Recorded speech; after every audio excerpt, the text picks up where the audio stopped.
Hello my dear student, કેમ છો બધા? મજામાં? Welcome again on delta E hub channel. બેટા, આજના લેક્ચરની અંદર આજે આપણે ડિસ્કસ કરવા જઈ રહ્યા છીએ જે તમારું ચેપ્ટર નંબર 8 જે છે કોષ, સજીવનો પાયાનો એકમ, એનો ટોપિક જે છે બેટા કે જેની અંદર એક ટોપિક ઓલરેડી આપણે કમ્પ્લીટ કરી ગયા છે કે જે અંતઃપટલમય તંત્રનો ભાગ ગણવામાં આવે છે કે જેની અંદર મુખ્ય 4 અંગિકા જે છે એનો સમાવેશ થતો હતો બેટા કે જેની અંદર એક જે છે એન્ડોપ્લાઝમિક રેટિક્યુલમ, ત્યારબાદ જે છે એ જે બીજું તમને જે આપેલું છે બેટા કે જેને કહેવામાં આવે છે ગોલ્ગી કાય, એના વિશે સંપૂર્ણ માહિતી આપણે મેળવી લીધી બેટા.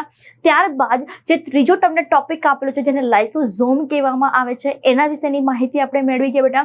અને લાસ્ટ જે અંગિકા તમને આપેલી છે રસધાની. ઇન શોર્ટ, અંતઃપટલમય તંત્રનો ભાગ જે ગણવામાં આવનારી બધી અંગિકા જે છે એને આજના લેક્ચરની લાસ્ટ લેક્ચરની અંદર કમ્પ્લીટ કરી દીધેલો છે બેટા. આજના લેક્ચરની અંદર આપણે જે ડિસ્કસ કરવા જઈ રહ્યા છે એવી અંગિકા જે અંતઃપટલમય તંત્રનો ભાગ ગણવામાં આવતો નથી. અને તમે જો એવી રીતે યાદ ન રાખવું હોય તો તમે એ પણ તમે કહી શકો છો કે એવી અંગિકા કે જેની ફરતે કેટલા આવરણ આવેલા છે બેટા, તો કે 2 આવરણ જે છે એ જોવા મળે છે, અંતઃપટલ અને બાહ્ય પટલ, એટલે કે બેવડી પટલમય અંગિકા. રાઈટ? તો વિધાઉટ એની ટાઈમ વેસ્ટ આજના લેક્ચરની અંદર આપણે જે શરૂ કરવા જઈ રહ્યા છીએ એવી અંગિકા કે જે અંતઃપટલમય તંત્રનો ભાગ ગણવામાં આવતું નથી અથવા તો એવી અંગિકા જેની ફરતે બેવડી પટલમય અંગિકાની હાજરી જોવા મળે છે અને એવી અંગિકા છે એ છે કણાભ સૂત્ર. રાઈટ? અને આ જે કણાભ સૂત્ર જે છે બેટા એને ઇંગ્લિશમાં માઇટોકોન્ડ્રિયા કહેવામાં આવે છે. આ વસ્તુ ખાસ યાદ રાખવાની છે. તો શરૂ કરે છે બેટા માઇટોકોન્ડ્રિયા કે જેને શું કહેવામાં આવે છે? નાના હતા ત્યારથી આપણને ભણવામાં આવે છે બેટા કોષનું શક્તિઘર. શું કામ બેટા? કારણ કે જે કણાભ સૂત્ર જે છે એ ઉર્જા એટલે કે એટીપી નું નિર્માણ કરે છે. કેવી રીતે, શા માટે, એ બધી વસ્તુ આપણે આ વિડીયોની અંદર બેટા ડિટેલમાં માહિતી મેળવશું. રાઈટ? તો તમે જોઈ શકો છો કે અહીંયા એ કોનું નિર્માણ કરે છે બેટા? એટીપી નું નિર્માણ કરે છે. એટલા માટેનું નામ શું આપેલું છે? કોષનું શક્તિઘર, power house of the cell કહેવામાં આવે છે. કોણ કરે છે, કેવી રીતે કરે છે, એ બધી જ માહિતી હું તમને બેટા આ વિડીયોની અંદર એન્ડ સુધી બન્યા કરો, હું તમને બધી વસ્તુ જે છે એ સમજાવીશ. તો આજના લેક્ચરની અંદર તમે જોઈ શકો છો કણાભ સૂત્રની અંદર તમને એવો ક્વેશ્ચન પૂછે કે ભાઈ ચલો બતાવો કે અહીંયા જે છે એ કણાભ સૂત્ર જે છે એનું કદ કેટલું જોવા મળે છે બેટા? તો યાદ રાખજો કે લંબાઈની દ્રષ્ટિએ તમે જોવા જાઓ તો 1 થી લઈ અને 4.1 માઇક્રોન મીટર તમને જોવા મળે છે. શું યાદ રાખવાનું છે બેટા? 1 થી લઈ 4.1 માઇક્રોન મીટર તમને જોવા મળે છે. અને જો તમને એનો વ્યાસ પૂછે, ડાયામીટર પૂછે બેટા, તો ડાયામીટરની અંદર 0.2 થી લઈ અને 1 માઇક્રોન મીટર તમને જોવા મળે છે. ડાયાગ્રામ હમણાં સમજ બેટા શાંતિથી. પહેલા એટલી વસ્તુ યાદ રાખો કે કદ કેટલું જોવા મળશે? તો કે કદની અંદર લંબાઈ 1 થી 4.1 માઇક્રોન મીટર તમને જોવા મળશે. અને જો તમને વ્યાસ પૂછે, ડાયામીટર પૂછે, તો 0.2 થી લઈ 1 માઇક્રોન મીટર જે છે એની લંબાઈ તમને વ્યાસ જે છે તમને જોવા મળશે. આગળ જોઈએ બેટા કે તમને એવો ક્વેશ્ચન પૂછે કે ચલો જણાવો કે એનો આકાર કેવો જોવા મળશે બેટા? તો મોસ્ટ પ્રોબેબલી નળાકાર કે રકાબી આકાર જે છે જેને સોસેજ શેપ કહેવાય. જો માન લો કે તમને રકાબી શેપ નથી આપ્યો તો એની જગ્યાએ શું આપેલું છે બેટા? સોસેજ શેપ કહેવામાં આવે છે. રાઈટ? આગળ ડિસ્કસ કરીએ. ત્યારબાદ જો તમને એવો ક્વેશ્ચન પૂછે કે ભાઈ કણાભ સૂત્રની સંખ્યા કેટલી હોય બેટા? તો મોસ્ટ ઇમ્પોર્ટન્ટ કે નીટમાં તમને એવું બી ક્વેશ્ચન પૂછી શકે છે. ફોર એક્ઝામ્પલ એક વિધાન આપેલું છે. હવે એ વિધાન એવું કંઈક આપેલું છે કે ભાઈ કણાભ સૂત્રની સંખ્યા કોષોની દેહ ધાર્મિક પ્રક્રિયા પર આધારિત છે. કોના ઉપર આધારિત છે બેટા? દેહ ધાર્મિક પ્રક્રિયા ઉપર આધારિત છે. તો આપેલું વિધાન સાચું છે કે ખોટું તે જણાવો બેટા. હવે ઇમ્પોર્ટન્ટ પોઈન્ટ બીજું તમને આપેલું છે બેટા કે કણાભ સૂત્ર જે છે એની અંદર જે છે એ એટીપી નું નિર્માણ થતું જોવા મળે છે. તો ઓબ્વિયસલી બેટા બંને વિધાન આપણને કેવા જોવા મળે છે? અહીંયા સાચા વિધાન જે છે એ જોવા મળે છે. તો એવો ક્વેશ્ચન પૂછે કે કણાભ સૂત્રની સંખ્યા જે છે એ કોના ઉપર આધારિત છે બેટા? તો મોસ્ટ ઇમ્પોર્ટન્ટ પોઈન્ટ બેટા એની દેહ ધાર્મિક પ્રક્રિયા ઉપર આધારિત હશે. જે જગ્યાએ એટીપી વધારે વપરાતી હશે બેટા શરીરની અંદર એ જગ્યાએ કણાભસૂત્રની સંખ્યા પણ કેવી હશે તો કે વધુ પ્રમાણમાં જોવા મળે છે, રાઈટ. તમે નેક્સ્ટ તમે જોઈ શકો છો બેટા કે એ કેવી રચના છે બેટા તો કે બેવડી પટલમય અંગિકા છે. અને ઇમ્પોર્ટન્ટ પોઈન્ટ કે જો આપણે કણાભસૂત્રની રચના જોવી હોય બેટા તો આમનામ જોવા નહીં મળે બેટા, એને એક અભિરંજક કરવું પડશે બેટા, અને એ અભિરંજકનું નામ છે બેટા જેનસ ગ્રીન. બરાબર, શું આપેલું છે બેટા? જેનસ ગ્રીન. બેટા આ અભિરંજકનું નામ છે કે જેની મદદથી આપણે કણાભસૂત્રની કણાભસૂત્રની રચના સરળતાથી આપણે માઇક્રોસ્કોપમાં જોઈ શકીએ બેટા, રાઈટ. તો આ રીતે તમે જોઈ શકો છો કે સરળતાથી માઇક્રોસ્કોપમાં જોઈ શકાતા નથી. ઓબ્વિયસ છે ને બેટા, એટલા માટે તો આપણે અભિરંજક યુઝ કરીએ છીએ બેટા. મેં શું કીધું? પહેલા સ્ટેટમેન્ટ એવું આપ્યું કે જેનસ ગ્રીનની મદદથી આપણે સરળતાથી માઇક્રોસ્કોપમાં જોઈ શકીએ છીએ. પણ ઇમ્પોર્ટન્ટ પોઈન્ટ, તમને એવો ક્વેશ્ચન પૂછે કે શા માટે આપણે અભિરંજકનો ઉપયોગ કરીએ છીએ બેટા? તો મોસ્ટ ઇમ્પોર્ટન્ટ પોઈન્ટ બેટા કે સરળતાથી આપણે માઇક્રોસ્કોપમાં જોઈ શકતા નથી, એટલા માટે આપણે કોનો ઉપયોગ કરીએ છીએ બેટા? તો કે જેનસ ગ્રીન જે છે એનો આપણે ઉપયોગ કરીએ છીએ, રાઈટ. ચલો આગળ ડિસ્કસ કરીએ છીએ બેટા. તો નેક્સ્ટ તમે અહીંયા જોઈ શકો છો કે આપણે કીધું ને કે બેવડી પટલમય રચના છે, બે પટલ આવેલા છે. તો તમે જોવું જોઈએ કે સૌથી બહારની બાજુએ આવેલું પટલ જેને બાહ્ય પટલ કહેવામાં છે, તો બાહ્ય આવરણ કહેવામાં આવે છે. ત્યારબાદ તમે જોઈ શકો છો બેટા કે અંદરની બાજુએ આ જે આવરણ આવેલું છે, આ આવરણને કહેવામાં આવે છે અંતઃ આવરણ. શું કહેવામાં આવે છે બેટા? અંતઃ આવરણ. નાઉ મોસ્ટ ઇમ્પોર્ટન્ટ પોઈન્ટ બેટા, આ જે અંતઃ આવરણ જે છે એ અંદરની બાજુ વળે છે, આંગળી જેવા પ્રવર્ધો રચે છે. જો એક જ મિનિટ કે અહીંયા એક વસ્તુ યાદ રાખો, આ બાહ્ય આવરણ, આ અંતઃ આવરણ, અને આ જે જગ્યા છે ને બેટા, આ અંતઃ આવરણ અને બાહ્ય આવરણ વચ્ચે એને કહેવામાં છે આંતરપટલ અવકાશ. શું કહેવામાં છે બેટા? આંતરપટલ અવકાશ. અને આ જે રચના જે છે જેને પરિકણાભસૂત્રીય આવરણ કહેવામાં આવે છે. શું કહેવામાં આવે છે બેટા? પરિકણાભસૂત્રીય આવરણ. કણાભસૂત્રની ફરતે આવેલું આવરણ અને બે પટલ વચ્ચે, એટલે આ એક બાહ્ય આવરણ, અંતઃઆવરણ, એની વચ્ચે આવેલી રચના જેને શું કહેવામાં આવે છે? આંતરપટલ અવકાશ કહેવામાં આવે છે, રાઈટ. તમે જોઈ શકો છો અહીંયા, એક જ મિનિટ બેટા. હા, હવે આ ડાયાગ્રામ જુઓ બેટા. તો કઈ વસ્તુ તમારે યાદ રાખવું છે? એક તો બાહ્ય આવરણ, એક તો અંતઃ આવરણ. ત્યારબાદ અંતઃ આવરણ જે છે એ અંદરની બાજુ આવી રીતે વલણ પામી અથવા તો આંગળી જેવા પ્રવર્ધો તમને જોવા મળશે જેને ક્રિસ્ટી કહેવામાં આવે છે. શું કહેવામાં આવે છે બેટા? ક્રિસ્ટી કહેવામાં આવે છે. અને ત્યારબાદ બાહ્ય આવરણ, અંતઃ આવરણ, એની વચ્ચે આવેલો આ જે અવકાશ છે ને બેટા, જગ્યા, બરાબર છે, આ જે રચના જોવા મળે છે બેટા, જેને કહેવામાં છે આંતરપટલ અવકાશ. કોની ફરતે આવરણ આવેલું છે? તો કે કણાભસૂત્રની ફરતે. એટલા માટેનું નામ શું છે બેટા? કણાભસૂત્રીય પટલ કહેવામાં આવે છે, કણાભસૂત્રીય અવકાશ કહેવામાં આવે છે. બીજો એક ઇમ્પોર્ટન્ટ પોઈન્ટ બેટા કે જો આપણે સમગ્ર કણાભસૂત્રને જોઈએ તો સમગ્ર કણાભસૂત્રને બે પાર્ટમાં વિભાજિત છે બેટા. એક તો આ પટલમય વિસ્તાર, આ જે ભાગ જે છે જેને શું કહેવામાં આવે છે બેટા? પટલમય વિસ્તાર કહેવામાં આવે છે. અને આ જે અંદરની બાજુએ જે વિસ્તાર આવેલો છે, અંદરની બાજુએ, જેને શું કહેવામાં આવે છે? આધારક કહેવામાં આવે છે. શું કહેવામાં આવે છે બેટા? આધારક. અને મોસ્ટ ઇમ્પોર્ટન્ટ પોઈન્ટ બેટા કે આ આધારકની અંદર શું જોવા મળશે બેટા? તો કે 70S જે છે એ રિબોઝોમ જોવા મળે છે. આગળ આપણે ડિસ્કસ કરીશું કે શા માટે 70S જ જોવા મળે છે, એના વિશેની આપણે માહિતી મેળવશું. ત્યારબાદ જે છે એ તમને આપેલો છે બેટા સિંગલ સ્ટ્રેન્ડેડ વલયાકાર ડીએનએ. સિંગલ સ્ટ્રેન્ડેડ વલયાકાર ડીએનએ નો મતલબ શું છે બેટા? તો જુઓ, એકલ,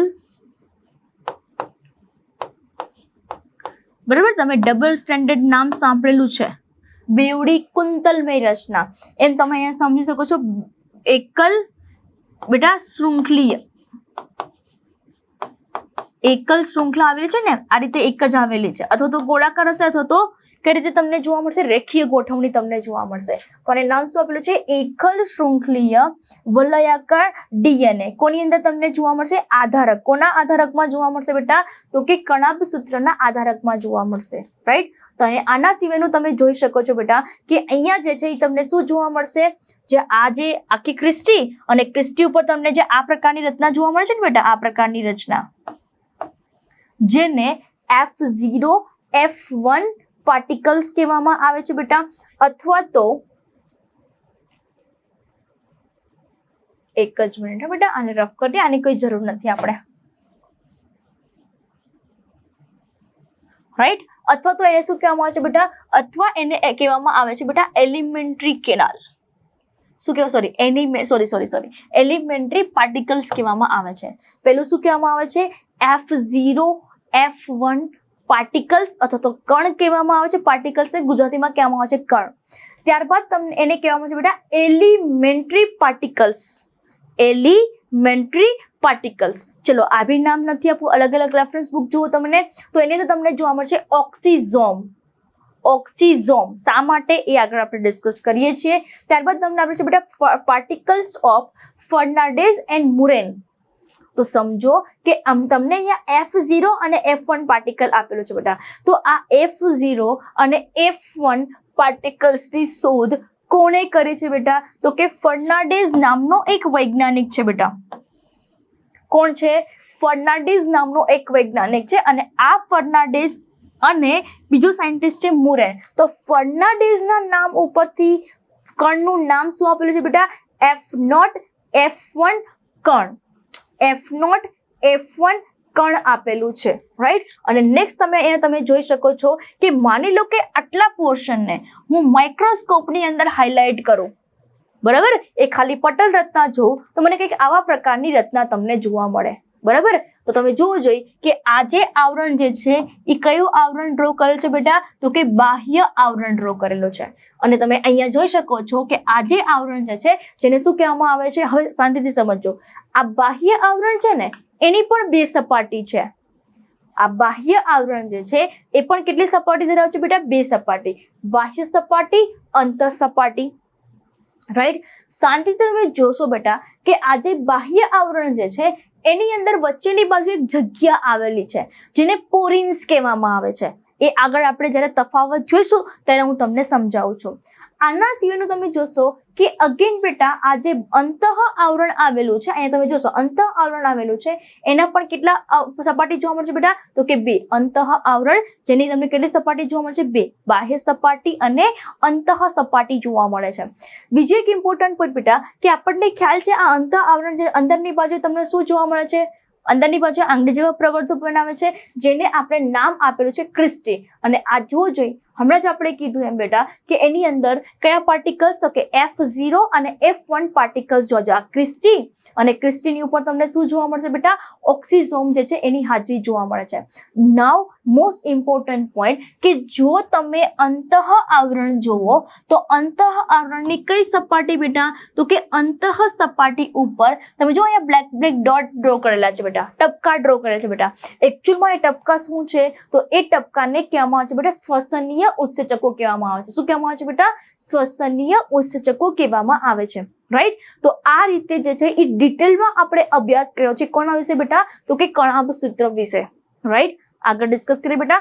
નેક્સ્ટ તમને જે આપેલું છે કે જો આપણે F0 F1 પાર્ટિકલ્સ જોઈએ, F0 F1 પાર્ટિકલ્સ જોઈએ તો એની અંદર પણ તમને જે છે કંઈક આવા પ્રકારની રચના જોવા મળશે કે જેમાં સૌથી એક ગોળાકાર ભાગ જોવા મળે છે બેટા. એ ભાગને કહેવામાં આવે છે શીર્ષનો ભાગ, રાઈટ. ત્યારબાદ તમે જોઈ શકો છો કે આ શીર્ષના ભાગને જે જોડતી રચના જે છે જેને દંડ કહેવામાં આવે છે, જેને ઇંગ્લિશમાં સ્ટોક કહેવામાં આવે છે બેટા. શું કહેવામાં આવે છે? સ્ટોક કહેવામાં આવે છે. અને ત્યારબાદ જે બેઝનો ભાગ છે જે તમને આધારનો ભાગ તમને જોવા મળે છે. બેઝને ગુજરાતીમાં આધાર કહેવામાં આવે છે બેટા. તો એક વસ્તુ તમે જોઈ શકો છો કે જે બેઝનો ભાગ જે છે જેને F0 કહેવામાં આવે છે અને જે શીર્ષનો ભાગ જે છે જેને F1 કહેવામાં આવે છે.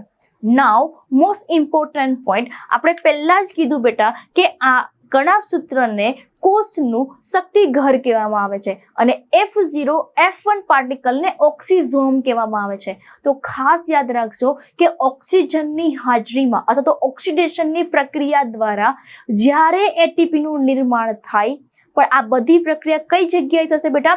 કણાભ સૂત્રમાં. ફરીથી બોલું છું, શાંતિથી સમજો કે કણાભ સૂત્રમાં ઓક્સિડેશન પ્રક્રિયા દ્વારા જ્યારે એટીપીનું નિર્માણ થાય તો એ પ્રકારની ઘટનાને ઓક્સિડેટિવ ફોસ્ફોરાયલેશન કહે છે.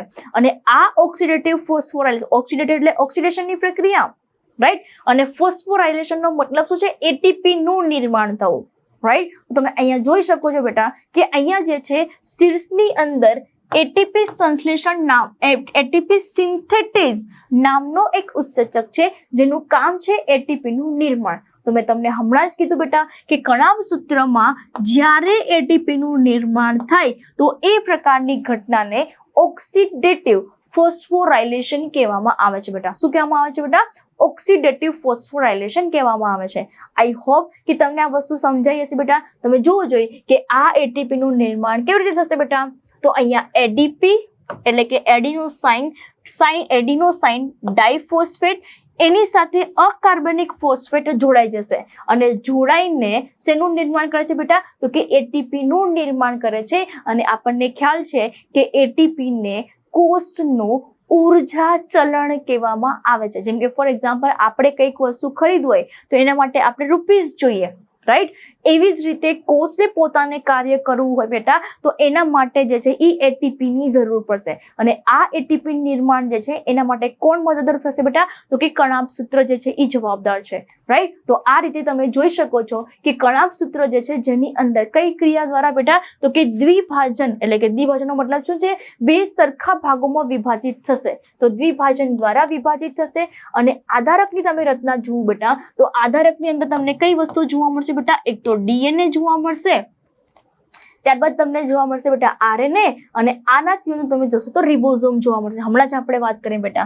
પણ ઇમ્પોર્ટન્ટ પોઈન્ટ કે આની અંદર જે તમને ડીએનએ જોવા મળે છે એ સિંગલ સ્ટ્રેન્ડેડ એટલે કે એકલ શૃંખલામય શું જોવા મળે છે બેટા? અહીંયા વલયાકાર ડીએનએ જોવા મળે છે.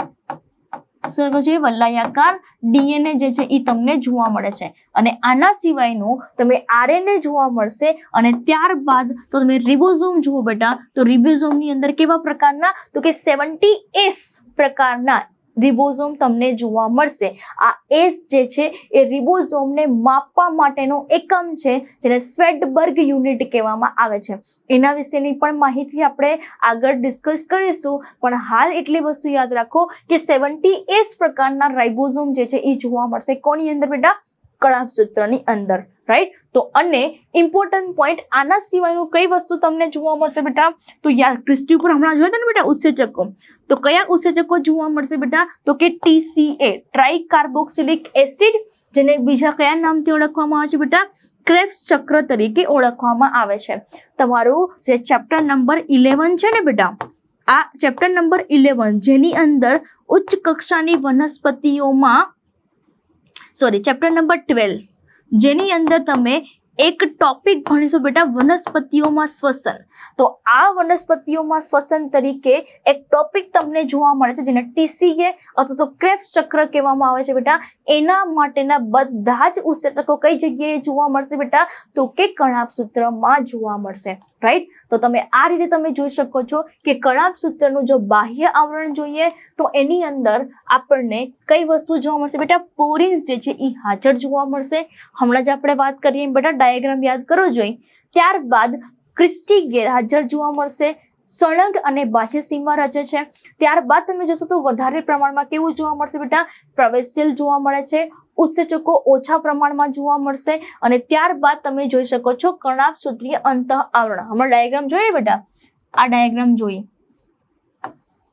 વચ્ચે ગેપ જોવા મળે છે બેટા. તો આ જે આવરણ છે જેને આપણે નામ શું આપ્યું બેટા? બાહ્ય આવરણ. ત્યારબાદ તમે જોશો બેટા કે અંતઃ આવરણ જે છે એ આ રીતે જે છે, આ રીતે તમે જોયું હમણાં જ આપણે બેટા કે આ જે આવરણ જે છે જેને શું કહેશું આપણે? અંતઃ આવરણ કહેશું બેટા. અહીંયા પોરિન્સ હાજર છે. પોરિન્સનો મતલબ છે છિદ્ર હાજર છે, એટલા માટે સરળતાથી જે કોઈ દ્રવ્ય છે એ પ્રવેશશીલ હશે. ખબર પડે છે? આ બાજુના કેસની અંદર તમે જોશો તો વચ્ચે અહીંયા કે પોરિન્સ નથી એટલે પોરિન્સ ગેરહાજર. ત્યારબાદ તમે જોશો કે આની અંદર ક્રિસ્ટી ગેરહાજર છે પણ અહીંયા તમને ક્રિસ્ટી હાજર જોવા મળે છે. આ જે લેયર જે છે એ ડિસકન્ટિન્યુઅસ છે, મતલબ સળંગ આપણને જોવા મળતું નથી. જ્યારે એની અંદર આ તમે જોશો તો કેવી રીતના ધરાવે છે બેટા? ક્રિસ્ટી હાજર છે જેની અંદર અનેક પ્રવર્તો જે છે એ ધરાવે છે. ઓક્સિડેશન અને રિડક્શન માટેનું સ્થાન કઈ જગ્યાએ જોવા મળશે બેટા? અંતઃઆવરણ. યાદ કરો જોઈએ, કારણ કે એની અંદર F0 અને F1 જે છે એ કણ જોવા મળે છે, જેને ઓક્સિઝોમ પણ કહેવામાં આવે છે, જેને એલિમેન્ટરી કણ કહેવા પણ આવે છે. અને ફર્નાન્ડીઝ નામનો વૈજ્ઞાનિક છે કે જેણે આ સ્ટ્રક્ચર જોયું, એટલા માટે એને F0 અને F1 પાર્ટિકલ્સ કહેવામાં આવે છે. સપાટી વિસ્તારમાં શું કરે છે આ ક્રિસ્ટી? તો કે વધારો કરે છે. અને ત્યારબાદ અહીંયા વધારે પ્રમાણમાં પ્રવેશશીલ છે, અહીંયા ઓછા પ્રમાણમાં પ્રવેશશીલ છે. અહીંયા ઉત્સેચકો ઓછા પ્રમાણમાં હોય છે, ઉત્સેચકો વધારે જોવા મળે છે. અને અહીંયા જે છે ઇલેક્ટ્રોન વાહક જે છે એ તમને જોવા મળે છે બેટા. આ ETS શું છે, ઇલેક્ટ્રોન ટ્રાન્સપોર્ટ સિસ્ટમ શું છે, એ જ્યારે આપણે શ્વસન ભણીશું ને ત્યારે આપણે ડિટેલમાં અભ્યાસ કરીશું. અને ઇલેક્ટ્રોનના વહન કરવા માટે કોણ જવાબદાર છે બેટા? ETS જવાબદાર છે. અને આ ETS નો મતલબ છે બેટા ઇલેક્ટ્રોન ટ્રાન્સપોર્ટ સિસ્ટમ. શું લખવાનું છે બેટા? Electron transport. ઇલેક્ટ્રોન ટ્રાન્સપોર્ટ શું કહેવામાં આવે છે બેટા? સિસ્ટમ કહેવામાં આવે છે. આઈ હોપ કે તમને આ વસ્તુ જે છે એ સમજાઈ હશે, રાઈટ? તો આ રીતે તમે એના કાર્યો જોઈ શકો છો બેટા. કાર્ય જે છે એ જારક શ્વસન માટેનું સ્થાન. ત્યારબાદ તમને આપણે છે બેટા સ્નાયુ સંકોચનની ક્રિયા માટે કોણ જવાબદાર છે બેટા? કારણ કે સિમ્પલ વસ્તુ તમે સમજો. ફોર એક્ઝામ્પલ, હું અહીંયા લેક્ચર લઉં છું, ચાલુ છું, હાથની મુવમેન્ટ કરાવું છું બેટા, તો એ બધા દરમિયાન એટીપીની રિક્વાયરમેન્ટ છે બેટા.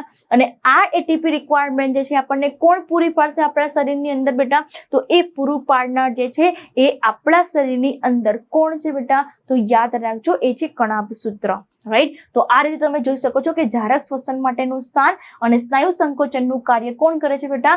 તો કે કણાભ સૂત્ર. સેમ વસ્તુ બેટા અહીંયા ઉર્મી વેગનું વહન કરવા માટે પણ કોણ જવાબદાર છે બેટા? તો યાદ રાખજો, એ છે કણાભ સૂત્ર. અને આપણને ખ્યાલ છે કે કોષનું શક્તિઘર કોને કહેવામાં આવે છે બેટા? તો કે કણાભ સૂત્રને કહેવામાં આવે છે. તમે જોઈ શકો છો કે કણાભ સૂત્ર ગ્લુકોઝનું જ્યારે જારક શ્વસન કરશે. ક્વેશ્ચન કે જારક શ્વસન એટલે શું બેટા? તો યાદ રાખજો કે એવું શ્વસન કે જેને કમ્પ્લીટ કરવા માટે ઓક્સિજન રિક્વાયરમેન્ટ છે. અને આ જારક શ્વસન દરમિયાન એક ચક્ર ચાલે છે જેને ક્રેબ્સ ચક્ર કહેવામાં આવે છે બેટા. અને બીજું જે છે એ છે ઓક્સિડેટિવ ફોસ્ફોરાયલેશન, રાઈટ? તો આ ઓક્સિડેટિવ ફોસ્ફોરાયલેશન ક્રિયા દ્વારા જે એટીપી નું મોટી સંખ્યામાં નિર્માણ કરવા માટે કોણ જવાબદાર છે? કણાભ સૂત્ર જવાબદાર છે, રાઈટ? તો આ રીતે જે છે એ આપણે ટોપિક જે છે એ કમ્પ્લીટ કરે બેટા. એનું નામ છે કણાભ સૂત્ર, રાઈટ? તો મળીએ છીએ એક નવા ટોપિક સાથે નેક્સ્ટ લેક્ચરની અંદર. થેન્ક યુ સો મચ બેટા.